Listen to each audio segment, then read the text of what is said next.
Hello everyone. Today I'm going to go over the Bitcoin section of ARK Invest Big Ideas 2023. Sorry about the wind noise in the video yesterday. Today I got the window shut and hopefully I'll be able to make better audio.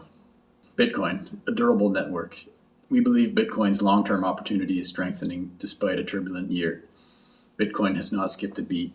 Its network fundamentals have strengthened and its holder base has become more long-term focused. Contagion caused by centralized counterparties has elevated Bitcoin's value propositions, decentralization, auditability, and transparency. The price of one Bitcoin could exceed $1 million in the next decade. The drawdown from Bitcoin's all-time high was the fifth largest and second longest in history. So this chart here is showing falls from the peak, which has happened 4 times in Bitcoin's history.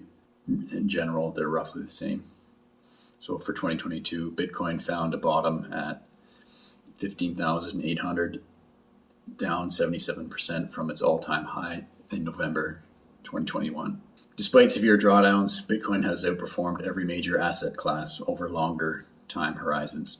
Bitcoin's volatility has obscured its long-term returns. Despite 5 drawdowns greater than 75% since its inception in 2009, Bitcoin has delivered positive annual returns over 3, 4, and 5-year time horizons. So I've got a couple charts showing Bitcoin's compound annual returns, positive over the 3, 4, and 5-year time horizons. Bitcoin's fundamentals are stronger today than in past drawdowns. Bitcoin in perspective at $15,800 after 77% drawdowns. So here we're looking at kind of the history of this $15,800 price level. So the first chart, the very first time it hit 15,800, right around the start of 2018. And that was near an all-time high at that point, and then drawing down to, and then see Bitcoin reclaims the 15,800 price level just before the latest price explosion in 2021, and then that reaching that peak, and the most recent $15,800 price level was a 2-year low, drawdown from 77% again from the all-time high. Per BTC, the realized price each time it was increasing over these points, hash rate increasing over time. The supply of BTC last moved more than a year ago is increasing. So this is showing the long-term holders are increasing as time goes on. Bitcoin addresses with non-zero balance increasing over time, which generally implies that there's more and more users of Bitcoin. Long-term holder supply percentage increasing to 71.8% in November of 2022. The Lightning Network is increasing the capacity for Bitcoin to do small transactions without having to process them on the base layer. So basically making Bitcoin more functional for day-to-day use. This is showing the amount that's locked up on the Lightning Network to make it more usable. So we see that increasing over time. Bitcoin's capitulation has hit levels associated with price troughs in the past. In 2022, Bitcoin holder capitulation was proportionate to that at previous cycle lows. The percentage of Bitcoin trading at a loss reached an all-time high in 2022. The percentage of Bitcoin's supply trading at a loss peaked at 68.3%, exceeding that in every previous bear market. And then the second chart here, Bitcoin holders realized record losses of around 200 billion in 2022. The downturn this time was more costly for holders than any previous cycle. Bitcoin holders are more long-term focused than at any point in history. Despite extreme market fear fueled by the collapse of several major crypto entities, on-chain data suggests that Bitcoin holders remain focused on long-term fundamentals. So this chart is showing the Bitcoin supply held by long-term holders hit an all-time high in 2022. When we get all-time highs, the long-term holder supply tends to dip, and we see currently the price is low, but the long-term supply holders are increasing.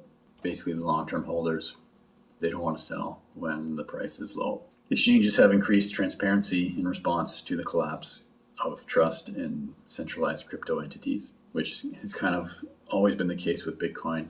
The model that I've followed was not your keys, not your coin. So you use an exchange to get your Bitcoin, but as soon as you got it, you take it off the exchange and self-custody it. So in the wake of what has happened in 2022, the exchanges that survived are becoming more transparent to show everyone, like, yeah, we're solvent. You don't have to worry about us doing any funny business. So in 2022, net outflows from centralized exchanges totaled 560,000 Bitcoin, the largest in history. So yeah, people lost trust in the exchanges, and more people withdrew their Bitcoin from the exchange, which I think is, in a way, is good, because you're not taking advantage of one of the big features of Bitcoin, where you can self-custody, and you don't have to trust a third party. So what happened in 2022 highlighted the importance of that self-custody of your Bitcoin.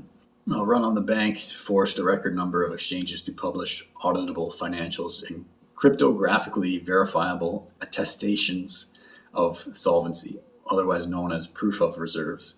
So there's a list here of the exchanges, and just showing the publication year. So they're saying to everyone, like, look, yeah, we're good, we're solvent. We're not doing funny business with your money. Bitcoin's hash rate hit an all-time high in 2022. Bitcoin's hash rate, the number of computations per second produced by miners and a proxy for network security, has increased for 12 consecutive years, hitting an all-time high of 272 exahashes per second in 2022. Basically, the increased processing power of all the computers that are helping to secure the network and process the transactions of Bitcoin. Obviously, good to see that increasing over time, making the network more secure. Bitcoin mining is harnessing and containing natural gas emissions. This is an interesting one I don't think a lot of people are aware of. So Bitcoin mining is ideal for oil and gas well sites. It is distributed and highly scalable with modular hardware that can be transported to and shifted among operating well sites. Because oil and gas well lifespans often are limited, Bitcoin mining could make the difference between high and low returns on investment. So over 265 billion cubic meters of natural gas are wasted each year. There's flaring, there's vented methane emissions, and then this last one here is annual methane needed for current Bitcoin hash rate. I think they're saying, like, if this was dedicated to Bitcoin mining, that's all you would need to do all the mining currently, which is pretty interesting because it's a fraction of the vented methane emissions. This is a feature of Bitcoin it lives on the internet, and as long as you have internet access and a source of power, you have a revenue source. So one of the reasons they vent this gas is just it doesn't make any economical sense to do anything with it other than burn it off. But now with Bitcoin, it presents an opportunity to power your Bitcoin mining operation and increase your income. So this is huge. You could be in the middle of nowhere, and as long as you have internet access and an energy source, you can have a profitable operation or increase an existing operation that wastes natural gas or methane. With the introduction of Bitcoin mining at oil and gas well sites, independent Bitcoin miners could become unprofitable. So my basic takeaway of this chart is, if they were to take advantage of this wasted gas, obviously the cost of the input is very low.